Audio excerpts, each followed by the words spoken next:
Hello friends, welcome to Kalyan study point. आज हम इतिहास हिस्ट्री क्लास 12 सेशन 2024 से 25 चैप्टर है हमारा बंधुत्व जाति तथा वर्ग आरंभिक समाज। इस चैप्टर में बेसिकली ज़्यादातर महाभारत के बारे में बताया गया है और महाभारत को समालोचना कितने वर्षों में हुआ, उसे कब लिखा गया, किसने लिखा, इस सब के बारे में बताया गया है। तो मैं वीडियो को शुरू करने से पहले मैं बताना चाहूँगी, दो पीछे के जो चैप्टर है वो मैंने कंप्लीट करवा दिए हैं। अगर आपने नहीं देखा तो प्लीज़ जाके देखिए, और आपने समझ लिए हैं तो ज़रूरी नहीं है देखना, आपकी मर्ज़ी है। और मेरे चैनल पे नए आए हो तो प्लीज़ सब्सक्राइब करो मेरे चैनल और मेरे चैनल पे बने रहो। मैं 2 नंबर वाले और 6 नंबर और 8 नंबर वाले क्वेश्चन मैंने पीछे करवा रखे वो दोनों चैप्टर के, तो अगर नहीं देखा तो प्लीज़ देखना, पेपर से पहले ज़रूर देख लेना, आपके पेपर में हेल्प होगी। उससे क्वेश्चन मतलब उसी से मिलते जुलते क्वेश्चन आएंगे। चलो वीडियो को शुरू करते हैं। पहला पॉइंट है हमारा, समकालीन समाज को समझने के लिए इतिहासकार ने साहित्य परंपरा व अभिलेखों का उपयोग किया। जो समकालीन जो हमारे समाज जो था उसको समझने के लिए जो हमारे इतिहासकार जो थे उन्होंने साहित्य परंपरा व अभिलेखों का उपयोग किया समझने के लिए। किस लिए किया था? समाज को समझने के लिए इस साहित्य परंपरा का उपयोग किया था। यदि ग्रंथों का प्रयोग सावधानी से किया जाए तो प्रचलित आचार व्यवहार, हम जो बातचीत करते हैं और जो हमारे रिवाज जो है उसका इतिहास लिखा जा सकता है। इतनी सारी जो बातें होती हैं उनके हम मतलब इतिहास लिखा जा सकता है, वो ऐसा कहना चाह रहे हैं। उपमहाद्वीप को सबसे सबसे समृद्ध ग्रंथ से सबसे मतलब एक माना गया, सबसे समृद्ध माना गया था। जैसे विशाल महाकाव्य भी कहा जाता है, जो महाभारत है उसे विशाल महाकाव्य भी कहा जाता है। विश्लेषण में उस समय सामाजिक श्रेणी तथा आचार व्यवहार मानदंडों को जानने का प्रयास किया। इस पॉइंट में ऐसा कहा जा रहा है कि महाभारत में जो आचार व्यवहार मानदंड को जानने का प्रयास किया गया था, उसमें कैसे मतलब क्या क्या बताया गया है, उन सब चीज़ों के बारे में बताने का प्रयास बताया जा रहा है। और 1919 में प्रसिद्ध संस्कृत विद्वान जो थे हमारे V.S. Suthankar, this is name is very important नाम, ये इसे याद रखना ज़रूर, और ये डेट को भी। 1919 में प्रसिद्ध जो हमारे संस्कृत के विद्वान जो थे V.S. सूथंकर, इनके नेतृत्व में महाभारत का समालोचनात्मक संस्करण तैयार करना शुरू हुआ था। कब हुआ था? 1919 में हुआ था, और इसको पूरा करने में पूरे 47 वर्ष लग गए थे। इसके बारे में जानकारी फिर से इकट्ठा, मतलब जो महाभारत तो सब लिखा हुआ था, सब कुछ था, पर उसे दोबारा से जांच पड़ताल कर रहे थे, उसमें 47 वर्ष लग गया था। जान लो कितना मतलब टाइम लग गया, कितना बड़ा मतलब महाभारत है, उसके बारे में सब कुछ जानने के लिए दोबारा से, ऐसा नहीं है दोबारा हम उसे लिख रहे हैं, लिखने में इतना टाइम नहीं लगा, उसका संस्करण तैयार करने में इतना टाइम लग गया। महाभारत की मूल्य कथा को संभवतः जो रचा गया, रचयिता जो है उनके भट्ट सारथी थे, और जो एक सूत थे। सूत किसे कहा जाता है? सूत जो होते हैं ना, जो राजा महाराजा के युद्ध में जाते हैं तो रथ चलाते हैं। अगर आपने महाभारत देखा होगा तो आपको याद होगा जो कर्ण थे उन्हें सूत पुत्र कहा जाता था, क्योंकि उनके पिता सूत थे, और वो कुंती माता जो थी उनमें उनका रथ चलाते थे। तो ऐसा नहीं था कि वही चलाते थे, जो सूत होते थे वो ज़्यादातर रथ चलाते थे, ज़्यादातर के रथ ही चलाते थे उस टाइम पे। अब की बात नहीं कर रही, महाभारत टाइम की बात कर रही हूँ मैं। पर आप लोग कहोगे वो तो कर्ण जो थे वो राजा बन गए, तो उसके पीछे की बहुत लंबी कहानी है, तो उस पर ध्यान ना दे के हम आगे पढ़ते हैं। ये क्षत्रिय योद्धाओं के साथ युद्ध क्षेत्र में जाते थे। युद्ध क्षेत्र में कैसे जाएंगे उनके साथ? वही रथ चला के जाते थे, रथ को चलाते थे। साहित्य परंपरा के अनुसार इस ग्रह रचना जो थी, इतनी बड़ी जो रचना हुई थी, उसके रचयिता कौन थे? श्री व्यास जी थे। और श्री व्यास जी ने इसको किससे लिखवाया था? श्री गणेश जी से। जिन्हें जो लिखा था, गणेश जी ने ये कथा लिखवाया, मतलब व्यास जी ने गणेश जी से ये लिखवाया था। धर्मशास्त्र व धर्मसूत्र के 4 वर्णों के लिए मतलब आदर्श जीविका लिखी गई है। जो हमारे 4 वर्ण होते हैं, आपको पता होगा कि जाति हमारी बहुत सारी होती हैं, पर वर्ण की संख्या बस 4 है। और यहाँ पे जो मैंने बताया कि गणेश जी को लिखवाया था ये श्री व्यास जी ने, तो जो बुक में है मैं वही बता रही हूँ, आपको बुक के अकॉर्डिंग ही मार्क्स मिलेंगे। तो अगर आपको लग रहा है मैं कुछ गलत बता रही हूँ तो मैं आपको बता दूँ। ब्राह्मण, ये जो 4 वर्ण थे हमारे, जाति तो बहुत सारी होती थी पर 4 ही वर्ण होते थे, उसकी संख्या अधिक नहीं थी, बस 4 थी। और उसमें जो कार्य होते थे ना, ये 4 वर्ण जो बांटे हैं उनके कार्य लिखे गए, वो क्या क्या कार्य करते थे। ब्राह्मण जो थे वो अध्ययन करते थे, वेद की शिक्षा देते थे, ज्ञान जो यज्ञ वगैरह करते थे और दान देते थे और लेते थे। क्षत्रिय ज़्यादातर योद्धा होते थे, सॉरी राजा होते थे, योद्धा तो होते ही हैं, राजा होते थे। योद्धा जो क्षत्रिय थे वो युद्ध करते थे, सुरक्षा प्रदान करते थे अपनी प्रजा को और न्याय करते थे। एक राजा ही ये 3 काम कर सकता है, न्याय करना, सुरक्षा प्रदान करना, युद्ध करना। ऐसा नहीं है कि बस राजा ही कर सकता है, और भी कर सकते हैं, पर मैं इसमें ये बताना चाहती हूँ कि राजा जो होता है ये तीनों कार्य करता है। जब तक क्षत्रिय जो होते थे वो राजा बनते थे, मेरा कहने का मतलब ये। वेद पढ़ना, यज्ञ करवाना और दान देना, ऐसा करते थे क्षत्रिय। वैश्य जो थे वो वेद पढ़ते थे, दान देते थे, कृषि करते थे, गौ पालते थे, जो मतलब पशुओं को पालने का कार्य होता था वो करते थे, और व्यापार भी करते थे जो वैश्य थे। और शूद्र, इन तीनों को ये इन तीनों का जो था, इन तीनों की सेवा करते थे। सेवा का कार्य कौन करता था? शूद्र। और शूद्र रथ भी चलाते थे, राजा महाराजा। पितृवंशिकता का अर्थ उस वंश परंपरा में है जो पिता के बाद पुत्र, फिर उसके पौत्र, फिर परपौत्र आदि से चलता है। यहाँ पे मैंने वही समझाया था कि पहले पिता होता है, फिर उसका बेटा होता है, तो वो राजा बनता है। मान लो ये राजा है और राजा का बेटा हो रहा है, तो वो राजा बन रहा है, फिर वो इसका पुत्र ये बनेगा राजा, फिर इसका पुत्र राजा बनेगा। ये वंश अनुसार चलता रहता था। पहले राजा का बेटा राजा बनता है, फिर उसका बेटा बनता है, फिर उसका बेटा बनता ही रहता है। ऐसा वंश उनका चलता ही रहता है।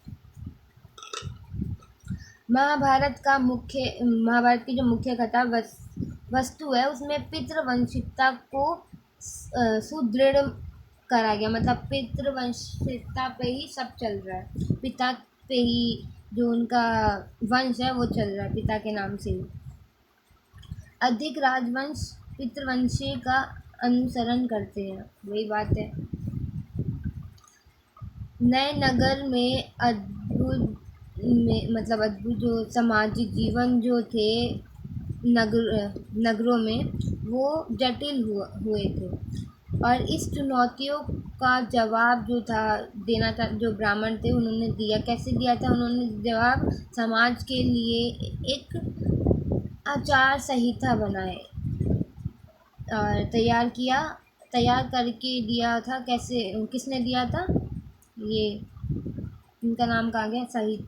आचार संहिता ये पुस्तक थी एक, और किसने बनाया था? ये मुनि स्मृति जो बनाया था ना, धर्मशास्त्र और धर्मसूत्र आदि में बनाया था ब्राह्मण ने। बना के उनको दिया था।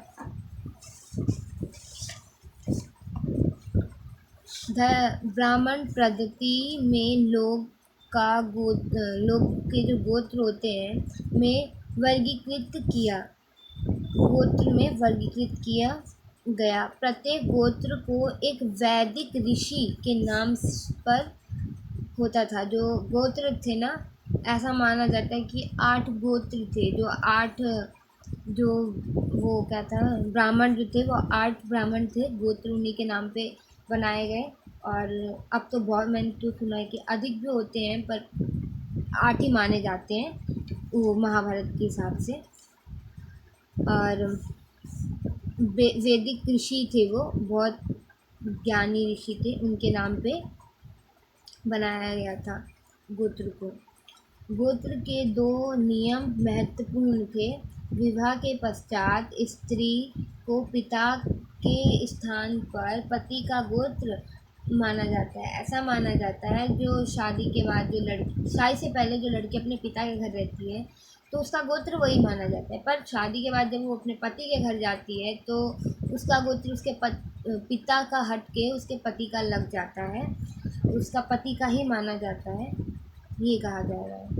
एक ही गोत्र के सदस्य जो होते हैं, सेम गोत्र वाले, आपस में शादी नहीं कर सकते, संबंध नहीं रख सकते, ये कहना चाहता हूँ। जाति शब्द इस काल में सामाजिक जटिलता तय दर्शाता है। जो जाति शब्द है वो बहुत जटिल है, सामाजिक जटिलता दर्शाता है, दिखाता है। ब्राह्मणी सिद्धांत में वर्ण की तरह जाति भी जन्म पर आधारित है। वर्ण में भी जाति जो होती है जन्म पर आधारित होती है, और जाति में भी।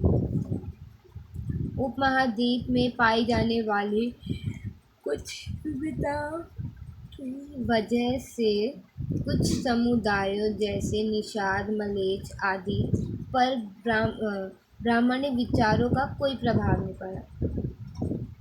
जो ब्राह्मण कहे ना, उनकी जो बातें थी, ये निषाद और मलेच्छ जो थे उनको इनकी बातों का कोई प्रभाव नहीं पड़ा। उन्होंने उनकी बातों पे ध्यान नहीं दिया, उनके विचारों पे ज़्यादा ध्यान नहीं दिया। ब्राह्मणों ने समाज में कुछ वर्ग को अस्पृश्यता घोषित कर दिया, मतलब छुआछूत जो कहते हो, आप लोगों को पता ही होगा, वो घोषित कर दिया था। जैसे कि चंडाल भी एक पूरा टॉपिक है, अगर मैं इसके बारे में बताऊँ तो काफ़ी टाइम लग जाएगा, तो ये भी आगे बताऊँगी। चंडाल, जैसे कि चंडाल सामाजिक वैमनस्य को और परख बनाया गया। मनुस्मृति चंडाल में कर्तव्यों की सूची मिली। कहाँ से मिली? मनुस्मृति से मिली। किसके बारे में? चंडाल के कर्तव्यों के बारे में सूची मिली। मनुस्मृति की रचना महर्षि मुनि महर्षि मुनि द्वारा की गई थी। मुनि स्मृति के अनुसार पैतृक जायदाद, पिता की जो जायदाद होती है, जैसे कि आपके पिता की ज़मीन वगैरह है, आपको आपके दादा से आपके पिता को मिली, फिर आपके पिता से आपके भाई को या आपको मिलेगी, फिर आपके पुत्र को, फिर उसके ऐसे, मतलब वंश वगैरह उसके अनुसार चलता रहेगा। माता पिता की मृत्यु के बाद सभी पुत्रों में समान बंटवारा कर दिया जाना चाहिए, और किंतु जो ज्येष्ठ पुत्र जो माने जाते हैं, सबसे बड़े बेटे पुत्र जो होते हैं, उनको विशेष भाग का अधिकार होता है, ऐसा कहा जाता है।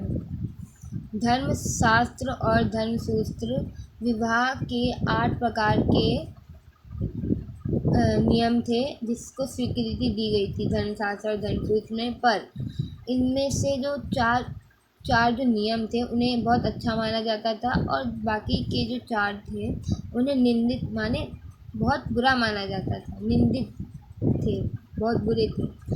ब्राह्मणी सिद्धांत में वर्ण की तरह जाति भी जन्म पर आधारित थी, किंतु वर्ण जहाँ मात्र 4 थे तो वही जातियों की कोई निश्चित संख्या नहीं थी। जाति जो है, आप लोग को पता होगा, निचली मतलब जाति जो होती है, उस जाति के अंदर भी उच्च जाति होती है और उसके भी उच्च जाति होती है, और निचली जाति होती है तो उसके अंदर भी निचली जाति, उसके अंदर भी उप निचली जाति, मतलब पता नहीं इतनी सारी नीचे वाली जाति बना देते हैं, बहुत सारा, मतलब ऐसा होता है, होता है अभी भी शायद से।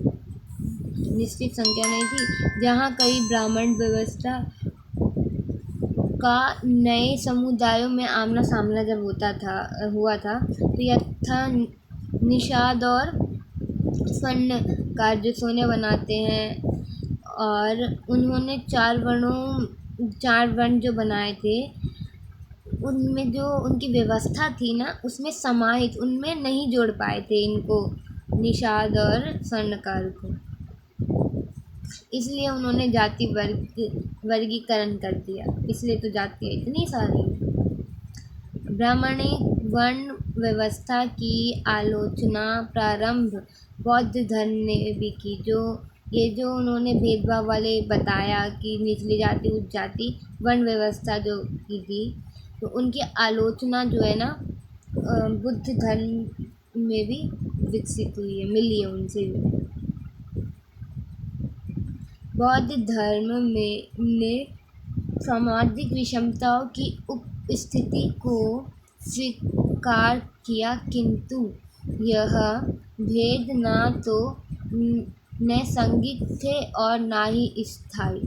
बौद्ध धर्म में जो थे विषमता जो थी, सामाजिक विषमताओं के बारे में जो उन्होंने बोला था, उनको स्वीकृति तो की पर उन्होंने भेद ना, उन्हें मतलब एक्सेप्ट भी नहीं किया, मतलब संगीत भी नहीं थे और स्थायी भी नहीं थे, ऐसा कहा गया। बौद्ध ना जन्म के आधार पर सामाजिक प्रतिष्ठा को मानने से अस्वीकार कर दिया, मतलब जन्म के आधार पे जो सामाजिक प्रतिष्ठा मिलती है एक इंसान को, उसे मानने से अस्वीकार किया था बुद्ध जी जो थे, उनकी बात की जा रही है। नए नगरों के अद्भुत से सामाजिक जीवन अधिक जटिल था। नगरों में जो नगर थे उनमें जो सामाजिक जीवन था वो जटिल था। नगरीय परिवेश में विचारों का भी आदान प्रदान होता था।